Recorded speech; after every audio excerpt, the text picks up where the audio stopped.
आप देख रहे हैं डार्क फाइल्स। तो चलिए बढ़ते हैं आज की इस कहानी की ओर। ये कहानी हमारे ही गांव में रहने वाले एक बुजुर्ग आदमी की है, जिनकी उम्र लगभग यही कोई 60-65 साल की रही होगी। उन्होंने जब ये कहानी बताई थी तो ये कहानी सुनकर मैं तो जैसे दंग सा रह गया था।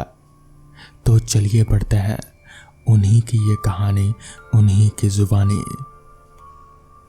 मैं इस शहर में नया नया आया था। 7 पत्नी और बेटा थे। मैं एक मल्टीनेशनल कंपनी में रीजनल मैनेजर था। बहुत अच्छी कमाई थी और हाँ, कुछ कंपनी के अकाउंट्स में गोलमाल करके भी हर महीने में अच्छी खासी रकम कमा लिया करता था। मेरे पास अनाप शनाप पैसा आ रहा था, इसलिए मुझे प्रॉपर्टी खरीदने का शौक हो गया। मैं प्राइम लोकेशन की विवादित प्रॉपर्टी औने पौने दाम में खरीदने और फिर उस पर मल्टी स्कोर भवन बनाकर बेचने के धंधे में लग गया।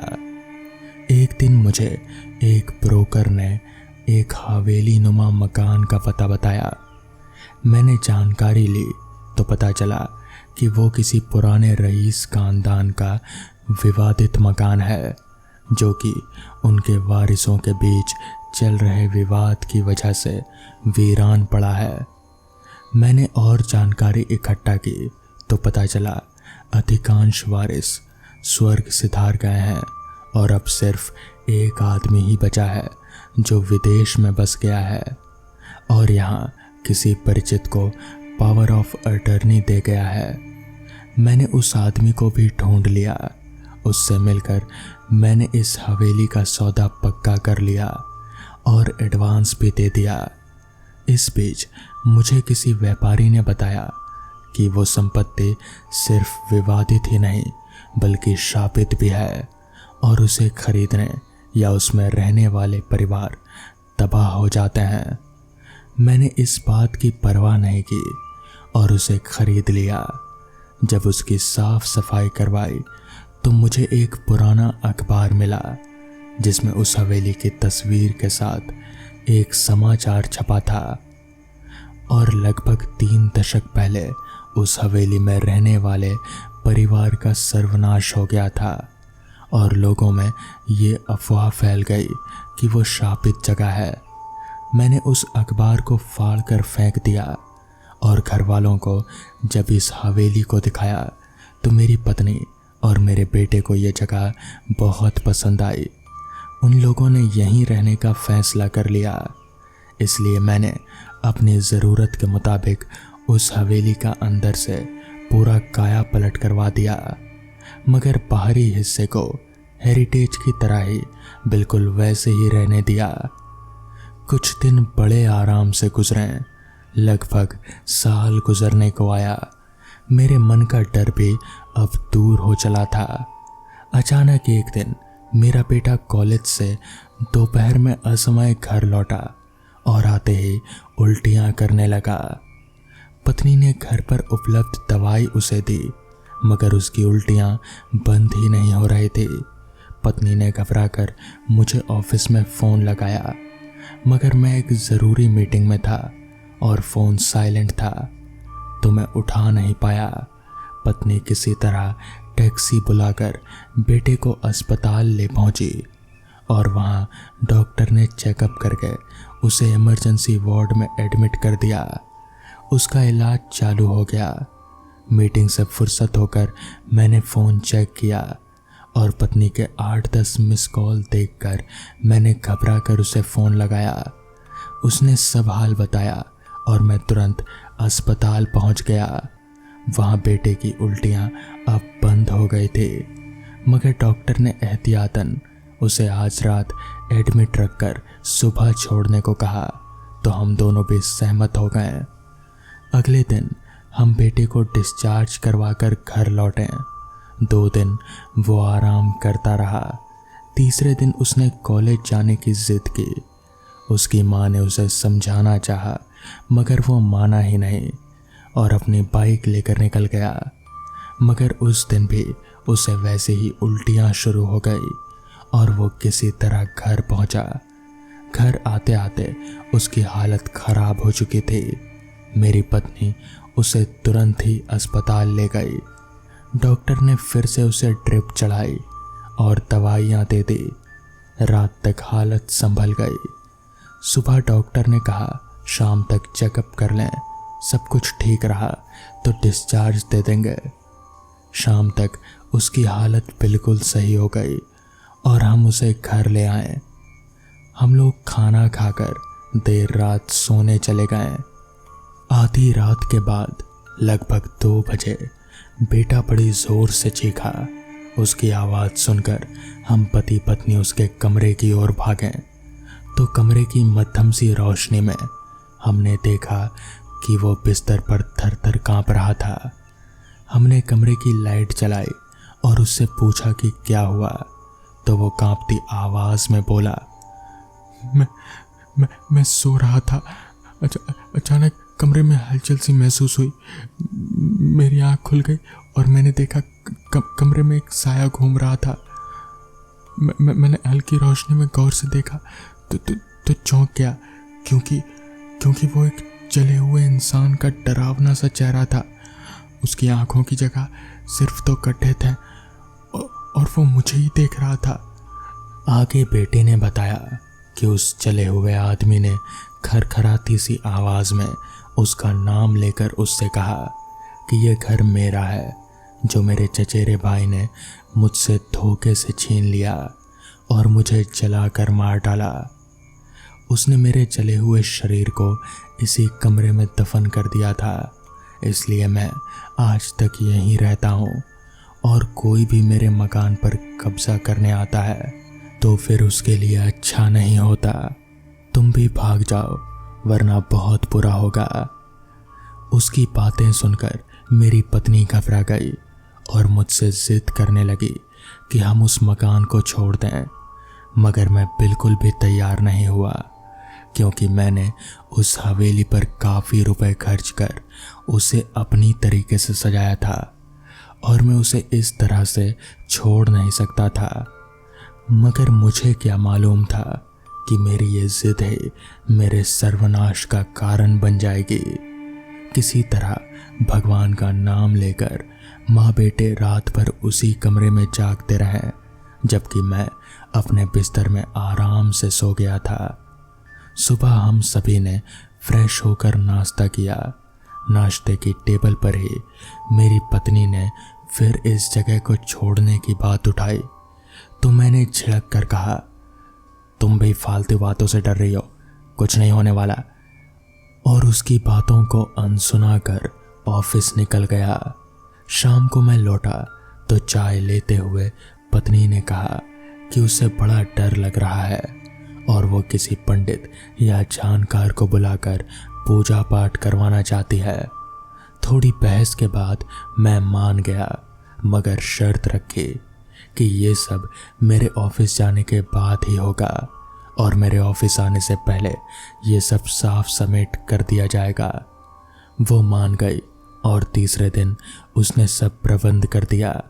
मेरे ऑफिस जाने के बाद घर पर पूजा पाठ वगैरह करवाया गया और मेरे लौटने तक सब कुछ खत्म करके बिल्कुल साफ सुथरा कर दिया गया। बस मेरे बेटे के कमरे के दरवाजे पर कुछ काली पोटली सी लटका दी गई थी और कमरे में भी कुछ सामग्री रखी थी। मैंने गुस्से में दरवाजे पर लटकी पोटली खींच कर निकाली और उसे खिड़की से बाहर फेंक दिया। मैं पत्नी पर चिल्लाने लगा, यह सब क्या तमाशा है? मैंने पूजा करने को कहा था, यह सब टोना टोटका करवाने के लिए नहीं। पत्नी ने मुझसे बहुत विनती की कि मैं ऐसा नहीं करूं, वो पोटली ज़रूरी थी, मगर मैं तो ऐसी बातें मानता ही नहीं था। सो मैंने उसे और उस पंडित दोनों को बुरा भला कह दिया। मैं नहीं जानता था कि अनजाने में मैं अपने परिवार को तबाह कर रहा हूँ। मुझे ये बात अगली सुबह समझ आई, मगर तब तक मेरा सब कुछ उजड़ चुका था। अगली सुबह मैं और मेरी पत्नी सोकर उठे। पत्नी ने चाय बनाई, हम दोनों ने गार्डन में बैठकर चाय पी। मैंने बेटे के बारे में पूछा तो पत्नी बोली, कई दिन बाद आज थोड़ा आराम से सोया है, देर तक सोने दो, फ्रेश होकर उठेगा तो उससे भी अच्छा ही लगेगा। मैं अखबार पढ़ने में मशगूल हो गया। इतने में ही गेट पर हलचल सुनाई दी। मैंने सिर उठाकर देखा, बाहर पुलिस थी। थानेदार ने आकर मुझे बताया कि मुझे उसके साथ थाने जाना होगा। मैंने वजह जाननी चाहिए तो बोला, आपने ऑफिस में करोड़ों रुपयों का गबन किया है, हमारे पास आपके नाम का वारंट है, आपकी इज्जत का ख्याल कर रहे हैं, वरना आपको गिरफ्तार भी कर सकते हैं। मैंने अपने वकील से बात करने की इजाज़त मांगी, मगर उसने कहा कि थाने चलकर उन्हें बुला लीजिए। मुझे वहीं से थानेदार के साथ जाना पड़ा। पत्नी से भी नहीं मिल पाया। मैंने चौकीदार को कहा कि मैडम को बता देना मैं थाने गया हूँ। उसके बाद जो सर्वनाश हुआ, उसके फलस्वरूप मैं तबाह हो गया। मुझे उसी रोज मजिस्ट्रेट के सामने पेश किया गया। वहीं से मुझे जेल भेज दिया गया। खबर मेरे घर भेज दी गई। अगले दिन सुबह मेरा वकील मुझसे मिलने आया। मैंने उससे घर का हाल पूछा तो उसने जो बताया उसे सुनकर मैं पागल हो गया। मेरी गिरफ्तारी की खबर सुनकर मेरी पत्नी बेहोश हो गई थी। किसी तरह उसे होश में लाया गया तो वो बेटे को खबर देने उसके कमरे में गई। वहाँ हमारा बेटा दुनिया छोड़कर जा चुका था। उसकी आंखों में खौफ भरा था, जैसे उसने किसी बहुत ही भयानक चीज को देख लिया हो। पत्नी उसकी मौत और मेरी गिरफ्तारी की खबर पाकर जो बेहोश हुई, फिर कभी उठ नहीं पाई, यानी कि उसने भी दुनिया छोड़ दी। खबर सुनकर मैं सिर पकड़कर बैठ गया। वकील मुझे ना जाने क्या क्या समझाता रहा, मगर मैं तो सुध-बुध खो चुका था। उसके बाद क्या हुआ मुझे कुछ भी याद नहीं। 2 बरस हुए, मुझे कुछ होश आया। मैंने अपने आप को एक पागल खाने में पाया, जहां डॉक्टर मुझे बता रहे थे कि अब मैं बिल्कुल सही हो गया हूँ। मैंने जानना चाहा कि वहाँ मैं कितने दिन से हूँ, तो उन्होंने बताया कि मैं पिछले 7 साल से वहीं पर हूँ और मेरा ठीक होना एक चमत्कार था। मुझे वहाँ से वापस आकर घर जाने की चिंता हुई, मगर गेट पर मेरा वकील मुझे लेने आया हुआ था। उससे पागल खाने की सूचना दे दी गई होगी, क्योंकि उसने ही मेरा इलाज इस पागल खाने में करवाया था और मेरे पागलपन के आधार पर मेरे विरुद्ध चल रहा केस भी रद्द करवाया था। उसने मुझे अपने साथ लाकर अपने ही घर पर ठहराया। मुझे बताया कि मेरी वो हवेली अब वीरान पड़ी है और मेरी दूसरी प्रॉपर्टी नीलामी में बेचकर कोर्ट के गबन राशि की भरपाई करवा दी। उसमें से ही कुछ पैसे जो अब बचे हुए हैं वो मेरे अकाउंट में कोर्ट ने ही जमा करा दिया है और बस वही मेरी कुल जमा पूंजी है। मुझे तो कुछ भी सूझ नहीं रहा था। बस मैं एक नज़र उस सत्यानाशी हवेली को देखना चाहता था जहां से मेरा सब कुछ लूट गया था। मैं वकील से विदा लेकर यहाँ आया और उस हवेली के सामने सिर झुकाकर मैंने अपनी गलतियों की माफ़ी मांगी। मुझे ऐसा लगा जैसे मेरे माफ़ी मांगते ही कोई धीरे से मेरे कान में कह गया हो, जा तुझे माफ़ किया। मैं यहाँ पास ही एक मकान किराए में लेकर रहता हूँ और तब से मैं अक्सर हर इतवार को इस हवेली के पास आ जाता हूँ। उन बुजुर्ग की कहानी सुनकर मेरा तो जैसे दिमाग ही सुन रह गया कि कैसे एक हवेली ने एक परिवार को तबाह कर दिया। तो दोस्तों, ये थी आज की पहली कहानी। तो चलिए बढ़ते हैं आज की दूसरी कहानी की ओर। बात आज से तकरीबन 20 साल पहले की है। मेरे पापा तब बाजार में मूंगफली बेचने का काम किया करते थे। वो बाजार में कम और गांव से गांव घूमकर मूंगफली ज़्यादा बेचा करते थे। ऐसे उनकी आमदनी थोड़ी ज़्यादा हुआ करते थे।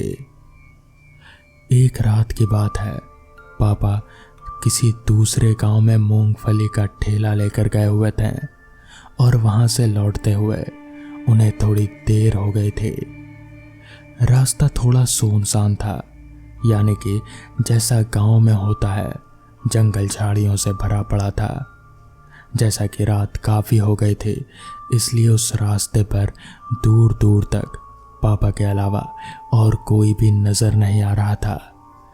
पापा ने जल्दी से अपना ठेला ठेलना शुरू कर दिया और वापस घर की ओर बढ़ने लगे।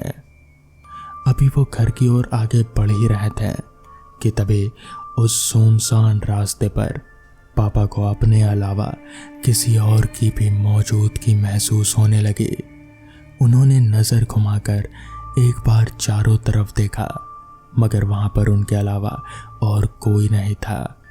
खैर, उन्हें लगा कि शायद उनका भ्रम होगा। वो ठेला लेकर वापस से घर की ओर आगे बढ़ने लगे। यहाँ से उनका घर लगभग काफ़ी दूर था, यहीं कोई 3 से 4 किलोमीटर उन्हें ठेला लेकर अभी चलना था। तो वो जल्दी जल्दी से आगे बढ़ने लगे।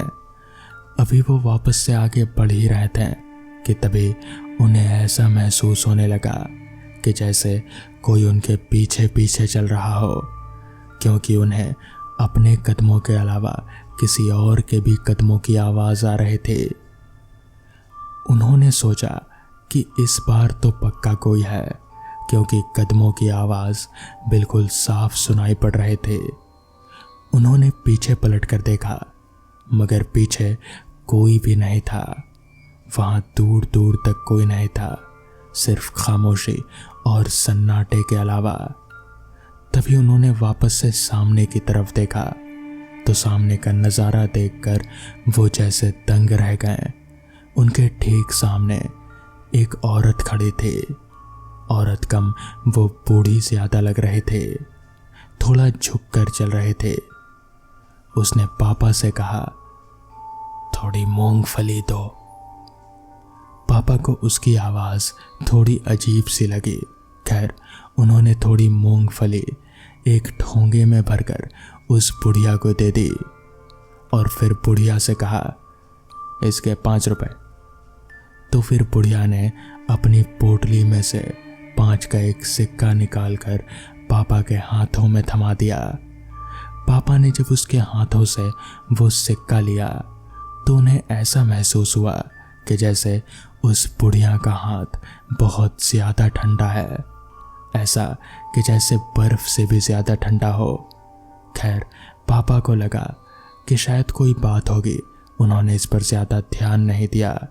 मगर तभी उनकी हथेली से वो सिक्का छूटकर नीचे ज़मीन पर गिर पड़ा। नीचे अंधेरा था। उन्होंने पास में जल रही ठिबरी को अपने हाथों में उठाया और फिर उसे लेकर नीचे उस सिक्के को ढूंढने लगे। तभी उनकी नज़र उस बुढ़िया के पैरों पर पड़ी तो पापा सामने का नज़ारा देखकर जैसे दंग से रह गए। उनके हाथ पैर कंपकपाने लगे, क्योंकि उस बुढ़िया के दोनों पैर उल्टे हुए थे, यानी कि पीछे की तरफ मुड़े हुए थे।